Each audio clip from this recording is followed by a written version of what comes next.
நம்ம டெல்லி எய்ம்ஸ் மருத்துவமனையோட கருத்து கணிப்புப்படி பள்ளி மாணவர்களில் 10%லேருந்து 12% மாணவர்கள் ஏதாவது ஒரு போதை பழக்கத்தை அடிமையாக ஆகியிருக்காங்க அப்படிங்கிறது தான் நம்மளுடைய கருத்து கணிப்பு. புத்தகங்களையும் பேனாக்களையும் பிடிக்க வேண்டிய நம்ம மாணவர்களுடைய கையில் இப்போ கஞ்சாவும் போதைப் பொருளும் சரக்கு பாட்டிலும் இருக்குதுங்கிறது தான் மிக வருத்தமான விஷயம். ஆனால் இதெல்லாம் புரியாத நம்ம எதிரணி என்னன்னா மொபைல் தான் பேராபத்து அப்படின்னு பேச வந்திருக்காங்க. அவங்கக்கிட்ட ஒரே ஒரு கேள்வி கேட்க ஆசைப்படுறேங்க ஐயா. நம்ம மொபைலில் நெட்வொர்க் தீர்ந்து போச்சுன்னா என்ன பண்ணுவோம்? பக்கத்தில் இருக்கவங்கள வைஃபைல ஷேர் பண்ண சொல்லுவோமா? ஷேர் பண்ணுவோமா?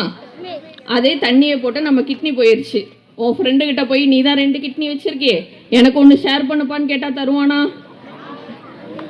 யாரும் தரமாட்டாங்கய்யா. நாம நண்பர் என்ன சொல்லுவான், ஒரே ஒரு நாள் தான், ஒரே ஒரு ரவுண்டு தான்டா, ஒன்றும் பண்ணாது வாடான்னு கூட்டிகிட்டு போவான். ஃபுல்லாக நம்மளை கற்றுக் கொடுத்ததுக்கப்புறம் நம்ம கிட்னி போயிடும், அவன் நல்லா இருப்பான். அப்போ நடுத்தெருவில் நிற்கிறது யாரோட குடும்பம்? நம்மளோட குடும்பமாக தான் இருக்கும். நாம் கிராமத்தில் 25 வயசுலேயும் 30 வயசுலேயும் நிறைய விதவை பெண்களை நம்மளால் பார்க்க முடியும். அதுக்கு காரணம் என்னவா இருக்கும்னு நினைக்கிறீங்க? போதையினால் ஆக்சிடெண்ட் ஆகி இறந்துருப்பாங்க, இல்லைன்னா சூசைட் பண்ணி இறந்துருப்பாங்க. இறந்தவருக்கு போனது அவருடைய வாழ்க்கை மட்டும் இல்லை, அவரை நம்பி இருந்த மொத்த குடும்பமுமே தான் நடுத்தெருவில் நிற்குது. அடுத்து நம்ம ஆசிரியராக இருக்க எல்லாருமே இந்த சூழலை வகுப்பறையில் நாம் ஃபேஸ் பண்ணியிருப்போம். டீச்சர்ஸ் எல்லாமே ஹோம்ஒர்க் கொடுப்பாங்களா? கிளாஸில் இருக்க எல்லாருமே பர்ஃபெக்டாக முடிச்சுட்டு வருவியா? கண்டிப்பாக வாய்ப்பு இல்லை. ஒரு 4 பேர் முடிக்காமல் வந்து நிற்ப. காரணம் கேட்டால் என்னெல்லாம் காரணம் சொல்லுவேன்? நேத்தெல்லாம் எனக்கு தலைவலிங்க டீச்சர், வீட்டுக்கு போனோடனே எனக்கு காய்ச்சல் வந்துருச்சு. ஆனால் அதில் ஒரு குழந்தை என்ன பண்ணும்? எந்த பதிலும் சொல்ல முடியாமல் கண் கலங்கி நிற்கும். அந்த குழந்தைகிட்ட ஏப்பா நீ ஹோம்ஒர்க் எழுதலைன்னு கேட்டால், எங்கள் அப்பா நைட்டு குடிச்சிட்டு வீட்டில் ஒரே பிரச்சனையாக இருந்துச்சு, அதனால் என்னால் வீட்டில் படிக்கவே முடியல. எங்கள் அப்பா குடிச்சிட்டு எங்கள் அம்மாவை ரொம்ப போட்டு அடிச்சிட்டாரு, நேற்றுலேருந்து நான் சாப்பிடவும் இல்லை அப்படின்னு அந்த குழந்தை சொல்லும். இந்த மாதிரி சூழலை எல்லா ஆசிரியர்களுமே ஃபேஸ் பண்ணியிருப்போம்.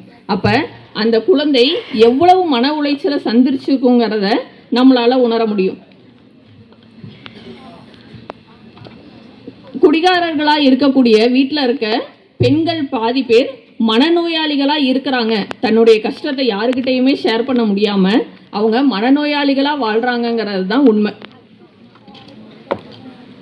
ஐயா, நம்ம மாணவர்களுக்கு ஒரே ஒரு தத்துவத்தை நான் சொல்லிக்க ஆசைப்படுறேன் ஐயா. வாட்டரில் விழுந்தா மொபைல் டெட்டு, தண்ணியில் விழுந்தா ஃபோன் என்ன ஆகும்? வாட்டரில் விழுந்தா மொபைல் டெட்டு, குவார்ட்டரில் விழுந்தா லைஃபே டெட்டு. வாட்டரில் விழுந்த ஃபோனை காப்பாற்றுறது கூட வாட்டர் ப்ரூஃப் டெக்னாலஜி கண்டுபிடிச்சாச்சு. இப்போ எல்லாம் இருக்கா? தண்ணியில் விழுந்தாலும் அண்டர் வாட்டரில் எல்லாம் கேமரா எடுக்கிற அளவுக்கு ஃபோன் வந்துருச்சு.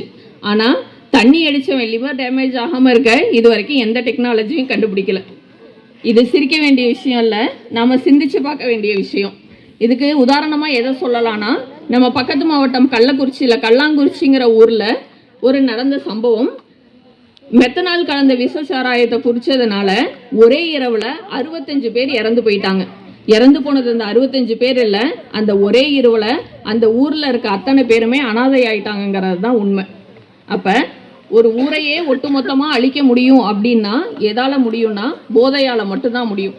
அப்போ இந்த நேரத்தில் நம்ம மாணவர்கள் எல்லாருமே எடுத்துக்கிற ஒரே ஒரு உறுதிமொழி என்ன? நான் இனிமே போதைப் பொருளை பயன்படுத்த மாட்டேன். பயன்படுத்தாமல் இருக்கலாமா? நான் போதைப் பொருளை பயன்படுத்த மாட்டேன், என்னுடைய பெற்றோர்களை அனாதையாக்க மாட்டேன் அப்படிங்கிற ஒரே ஒரு உறுதிமொழியை மட்டும் எடுத்துக்கணும்னு சொல்லிட்டு ஒரே ஒரு கவிதையோடு என்னுடைய உரையை முடிக்கிறேன். ஆரம்பத்தில் அது உனக்கு அடிமையாக காட்டும், ஆட்டம் கொஞ்சம் கூடி போனால் உன்னை அது ஆட்டும். மகிழ்ச்சிக்காக நீ தேடி போகும் மதுக்கோப்பை உன்னை மண்ணுக்குள் புதைக்க காத்திருக்கும் மரண தீவு கோட்டை. நரம்புகள் தளர்ந்து போகும், நம்பிக்கை வறண்டு போகும். போதைக்கு நீ அடிமையானால் உன் புத்தியும் இறந்து போகும்.